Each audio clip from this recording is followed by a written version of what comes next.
은혜와 사랑이 풍성하신 주 여호와 하나님, 오늘도 주 안에서 새로운 하루를 이렇게 시작합니다. 어제보다 오늘이 더 나은 삶이 되기를 원하고 더 안정되고 더 안전한 삶이 되기를 기대하며 나아가지만 여전히 우리의 삶에는 수많은 불안함과 위험과 또 여러 염려들을 안고 살아갑니다. 아마도 우리의 목숨이 끊어지기까지 이렇게 여러 삶의 어려움들과 또 아픔들을 안고 사는 것은 멈추지 않을지도 모릅니다. 그러나 주님, 우리에게는 영원한 하나님의 나라를 예비하시고 저희들을 기다리시는 우리 주님이 계심을 믿습니다. 오늘의 현실의 문제 앞에 넘어지거나 쓰러지거나 우리의 삶이 흐트러지지 않도록 붙들어 주시옵시고 오직 주님께서 이루실 하나님의 나라를 소망하며 오늘 우리가 여기에서 살아가야 할 믿음의 사람으로서의 삶을 견고히 굳건히 살아갈 수 있도록 우리에게 더욱더 굳건한 믿음의 의지와 용기를 더하여 주시기를 원하옵고 기도합니다. 오늘도 하루를 시작하며 먼저 주님 앞에 겸손히 머리 숙입니다. 주님의 돌보심, 인도하심, 또 주님의 평강과 사랑의 손길이 오늘도 저희들 가운데 늘 함께하여 주옵소서. 감사드리며 예수님의 이름으로 기도하옵나이다. 아멘. 찬송 447장입니다. 447장.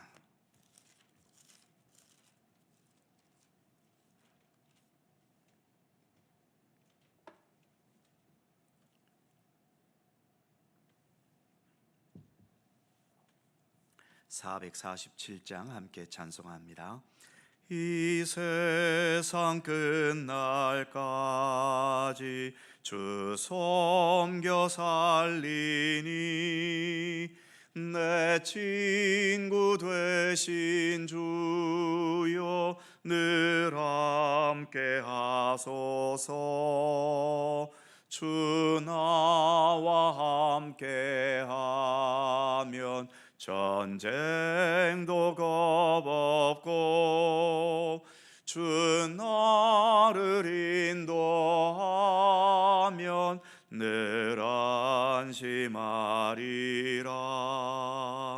나 주를 따를 때에 주 약속하신 것 그 영광 중에 모두 이루어 주소서. 나 주의 뒤를 따라 섬기며 살리니 그 크신 은혜 속에 날 인도하소서. 이 세상 온갖 시험 내 마음을 흔들고 저 악한 원수들이 안팎에 있으나 주 나를 돌보시사 내 방패 되시고 내 옆에 계신 것을 늘 알게 하소서. 저 영광 빛난 곳을 주 허락했으니 그 허락하신 것을 늘 사모합니다. 끝까지 쉬지 않고 주 따라가리니 주 넓은 사랑으로 늘 인도하소서. 아멘.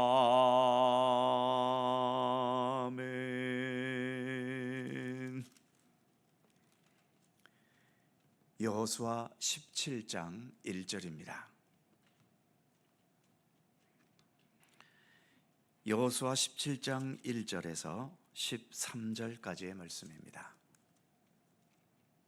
교독하시죠. 제가 먼저 읽습니다. 므낫세 지파를 위하여 제비 뽑은 것은 이러하니라.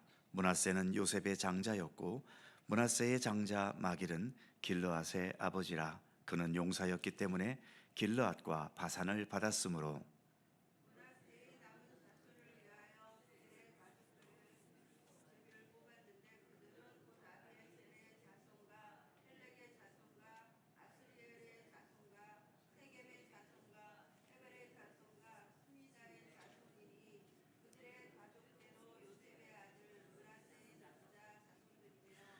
헤벨의 아들 길르앗의 손자 마길의 증손 므낫세의 현손 슬로브앗은 아들이 없고 딸뿐이요 그 딸들의 이름은 말라와 노아와 호글라와 밀가와 디르사라.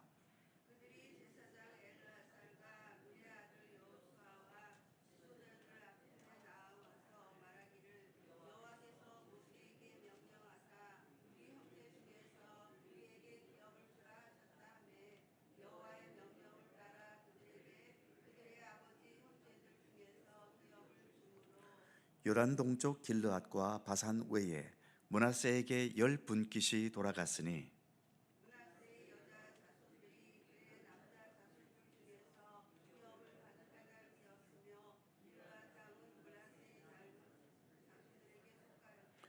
므낫세의 경계는 아셀에서부터 세겜 앞 믹무닷까지이며 그 오른쪽으로 가서 엔답과 주민의 경계에 이르나니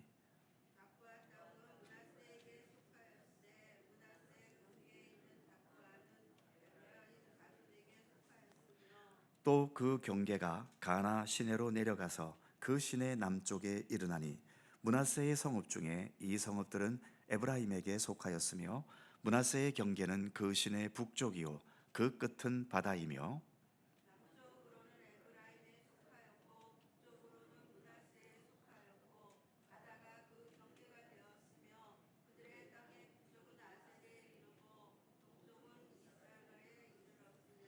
이사갈과 아셀에도 므낫세의 소유가 있으니 곧 베스안과 그 마을들과 이블르함과 그 마을들과 돌의 주민과 그 마을들이요 또 엔돌 주민과 그 마을들과 다하낙 주민과 그 마을들과 무기또 주민과 그 마을들 새 언덕 지역이라.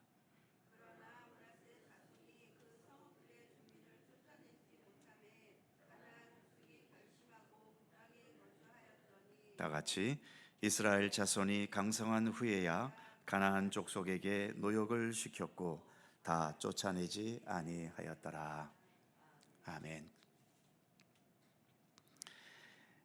지난 15장에서는 유다 지파 그리고 앞부분인 16장에서는 에브라임 지파가 분배받은 땅에 대해 말했고 이제 오늘 17장에 들어와서 므낫세 지파의 땅에 대해서 말하고 있습니다. 므낫세 지파는 요단강 동편 지역과 또 요단강 서편 지역을 동시에 분배받은 유일한 지파지요. 그래서 어느 한쪽의 므낫세 지파를 말할 때에 므낫세 반 지파다라고 말하게 된 겁니다. 1절에 나오는 므낫세의 장자 마길과 마길의 아들 길르앗의 후손들이 요단강 동편 지역에 먼저 자리 잡았고 2절에서 말하는 므낫세의 남은 자손들이 요단강 서편 지역의 땅을 분배받았지요. 3절 말씀을 보면 헤벨의 아들 길르앗의 손자 마길의 증손 므낫세의 현손 슬로브앗은 아들이 없고 딸뿐이요 그 딸의 이름은 말라와 노아와 호글라와 밀가와 디르사라. 아들 중심의 세상에서 남성 중심의 세상에서 딸밖에 없다는 것은 여러 가지로 불리한 상황일 수밖에 없었지요. 그래서 슬로브앗의 딸들은 모세 때부터 우리에게 아들들과 동일하게 분배해 줄 것을 요청했고 그 요청이 받아들여져서 딸들임에도 불구하고 아들과 동일하게 분배를 받았다는 것을 본문 3절에서부터 6절까지의 말씀이 말해주고 있습니다. 그리고 지파들 간에 서로 교차하는 부분들이 있었다는 것을 말해주는데 8절을 보면 답부아 땅은 므낫세에 속하였으되 므낫세의 경계에 있는 답부아는 에브라임 자손에게 속하였으며, 분명 므낫세의 땅인데도 에브라임 자손들이 살게 되었다는 겁니다. 9절에도 보면 므낫세의 성읍 중에 이 성읍들은 에브라임에게 속하였으며, 또 11절 이사갈과 아셀에도 므낫세의 소유가 있으니, 이렇게 므낫세 지파는 분명 자기들의 땅인데도 므낫세와 경계를 닫고 있는, 접하고 있는 주변 여러 지파 다른 지파 사람들이 들어와 사는 것을 막지 않고 받아들였음을 말해주고 있는 겁니다. 분명 영토 침해이고 또 다른 사람의 소유를 침해한 것이지만 이런 것들이 그냥 문제없이 이렇게 존재할 수 있었다는 거죠. 이렇게 므낫세 지파는 여성들에게도 남성들과 동일하게 분배되는 것을 받아들여 주었고, 심지어 자신들의 땅에 다른 지파 사람들이 살고 있는 것도 받아들여 주고 있음을 본문은 보여줍니다. 그래도 여기에 아무 문제가 없었지요. 즉, 문제라는 것은 정말 문제이기 때문에 문제인 경우도 많이 있겠지만, 문제가 안 삼으면 문제가 되지 않는 것인데 그것을 굳이 문제 삼으면서 따지고 들기 때문에 문제가 되는 경우들이 많습니다. 오늘날 우리가 이렇게 풍요롭고 화려한 세상을 살아가도 이 므낫세 지파와 같은 이런 여유로움과 서로 용납하고 이해하는 분위기를 찾아보기가 결코 쉽지 않지요. 그래서 세상은 분쟁과 다툼이 끊이지 않습니다. 결국 세상을 아름답고 평화롭게 하는 것은 더 풍요로워되는 것도 아니고, 더 많은 기술들이 개발돼야 되는 것도 아니고, 지식이 더 많거나 능력이 더 많아야 세상이 좋은 세상이 되는 건 아닙니다. 따뜻한 마음이고 사랑과 이해와 용납과 서로를 배려하는 의지가 세상을 평화롭고 아름답게 하는 것이죠. 예수님께서 이 세상에 오실 때 돈을 가지고 오셨나요? 아니면 어떤 막강한 권세와 권력을 가지고 오셨나요? 아니면 예수님께서 잘생기고 화려한 외모를 가지고 오셨나요? 아니면 새로운 과학기술과 새로운 많은 정보를 가지고 예수님께서 오셨나요? 예수님은 오직 하나님의 뜻, 하나님의 사랑, 하나님의 평화, 하나님의 생명만을 가지고 오셨습니다. 인간들이 본능적으로 좋아하는 것들이 성취되는 곳으로는 우리의 삶도 행복하지 못하고 세상도 평화로울 수 없습니다.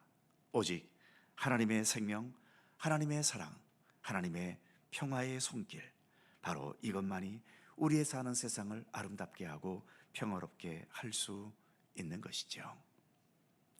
잠시 동안의 기간이었겠지만 아무튼 므낫세 지파는 이러한 넉넉함과 여유로움을 통해 얼마든지 분쟁과 다툼의 이유가 될 수 있었지만 이 모든 것 없이 평화롭게 서로가 공존하는 모습을 보여주었던 거죠. 그러나 역시 12절과 마지막 13절, 그럼에도 므낫세 지파도 미완성의 지파였음을 말해줍니다. 12절을 보면, 그러나 므낫세 자손이 그 성읍의 주민을 쫓아내지 못하매 가나안 족속이 결심하고 그 땅에 거주하였더니 이스라엘 자손이 강성한 후에야 가나안 족속에게 노역을 시켰고 다 쫓아내지 아니하였더라. 므낫세 지파에게는 쫓아내지 못했다는 것과 쫓아내지 않았다는 말이 동시에 있습니다. 쫓아내려고 처음에는 좀 노력했겠지만 결국 쫓아내지 못하고서는 이제는 그냥 쫓아내는 것을 포기해 버린 것이겠지요. 쫓아내지 않았기 때문에 13절의 말씀처럼 가나안 족속들을 노역을 시키며 종으로 부릴 수는 있었지만 계속 반복되는 말처럼 결국 그 남아있는 가나안 백성들에 의해 이스라엘은 우상 숭배에 물들어갔고 결국은 그로 인해 나라가 망하는 데까지 나아가고 말았던 겁니다. 흔히 경쟁자를 물리치고 돈을 많이 벌고 권력을 얻고 내 뜻을 이루면 성공한 거라고 여깁니다만, 진정한 성공은 그런 데서 말할 수 있는 게 아니지요. 이스라엘이 가나안을 크게 이겼습니다. 누가 보더라도 이겼고 그 땅의 대부분을 차지했고, 또 그 땅에 남아있는 가나안 족속은 노역을 시키며 종으로 부릴 수 있었습니다. 하지만 이 모든 것이 하나님의 말씀과 뜻대로 다 된 것은 아니지 않습니까? 그러기에 이들의 성공은 완전한 성공이 아니라 부분적인 성공일 뿐인 거지요. 세상적으로 아무리 완벽한 성공을 거둔 것 같아도 그것이 하나님의 뜻과 온전히 일치되지 않으면 그것은 부분적인 성공에 불과합니다. 이 부분적인 것에서 더 개선되어 가는 노력이 없으면, 그래서 더 개선되어 가지 않으면 이 온전치 못한 부분들로 인해 결국은 패망에 이르게 되고 마는 겁니다. 그것이 구약의 이스라엘의 역사가 보여주는 역사적인 교훈인 거지요. 그래서 세상적으로 아무리 성공했다 하더라도 그것 때문에 교만해지거나 나태해지지 말아야 합니다. 오히려 더 겸손하게 아직도 다 이루지 못한 주님의 말씀과 뜻, 그것을 이루기 위해 우리는 더 진실한 경건의 노력을 멈추지 말아야 하는 거지요. 이 세상에서 어떤 수준, 어떤 위치에 있어도 우리는 여전히 미완성의 존재이기 때문입니다. 기도하겠습니다. 거룩하신 하나님, 므낫세 지파가 이처럼 따뜻한 마음과 넉넉함으로 여성들에게도, 그 당시 남성 중심이었던 세상 속에서 여성들에게도 이처럼 아들과 동일한 땅을 분배하는 것을 용납해 주었고, 다른 지파 사람들이 자기 지파 땅에 들어와 살고 있는데도 그들을 쫓아내지 않고 그들과 분쟁하지 않고 넉넉하게 그들을 품어 안으며 살아가는 아름다운 모습을 보여주었습니다. 그러나 주님, 그럼에도 므낫세 지파는 여전히 미완성의 지파였음을 또 말해주고 있습니다. 가나안 족속을 쫓아내지 못했고, 그리고 그 가나안 족속을 종으로 부리는 데까지, 그래서 외형적으로 볼 때는 완전하게 성공한 것 같지만, 그러나 주님의 안목에서는 여전히 미완성의 존재이며, 여기에서 더 개선시켜 나가지 못할 때 결국은 이스라엘은 이 가나안 족속들이 뿌리를 내려놓은 그 우상 숭배의 틀을 벗어나지 못하고 그로 인해 결국은 나라가 망해버리는 데까지 나아갔음을 우리는 구약의 말씀을 통해 살펴봅니다. 하나님, 오늘도 우리가 이만큼 믿음의 길을 걸어올 수 있는 것, 또 세상에서 이만큼 나름대로 삶의 터전을 잡고 여기까지 살아올 수 있는 것, 나름대로 최선을 다했고 또 우리 스스로는 내 인생은 성공적이다라고 판단할 수 있을지 모르지만, 그러나 주님, 우리가 주님 앞에서까지 우리의 삶을 완전하다고 말할 수 있겠습니까? 여전히 우리는 부족하며, 여전히 우리는 수많은 죄악과 어두움이 있으며, 아직도 해결되지 못한 삶의 과제들이 있고, 여전히 넘어서지 못하는, 그래서 늘 부족한 가운데 머무를 수밖에 없는 우리들의 한계가 있습니다. 그러기에 주님, 우리는 늘 이렇게 주님 앞에 나와 겸손히 머리 숙여야 하고 기도해야 하고 주님의 말씀을 더 묵상해야 하고 주님의 도우심을 더 간구할 수밖에 없습니다.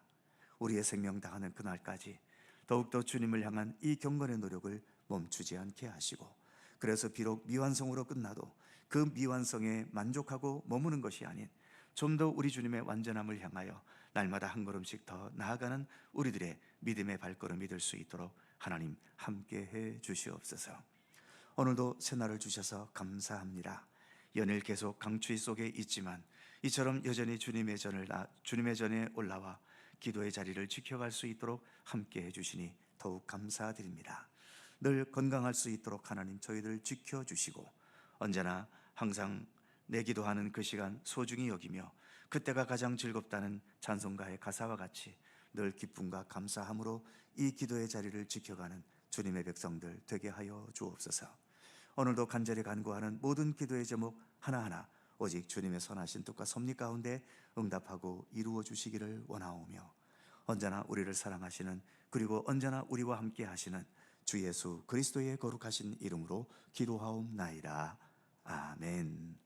하늘에 계신 우리 아버지, 아버지의 이름을 거룩하게 하시며 아버지의 나라가 오게 하시며 아버지의 뜻이 하늘에서와 같이 땅에서도 이루어지게 하소서. 오늘 우리에게 일용할 양식을 주시고 우리가 우리에게 잘못한 사람을 용서하여 준 것 같이 용서하여 주시고 우리를 시험에 빠지지 않게 하시고 악에서 구하소서. 나라와 권능과 영광이 영원히 아버지의 것입니다. 아멘. 함께 기도하시고 자유롭게 돌아가시겠습니다.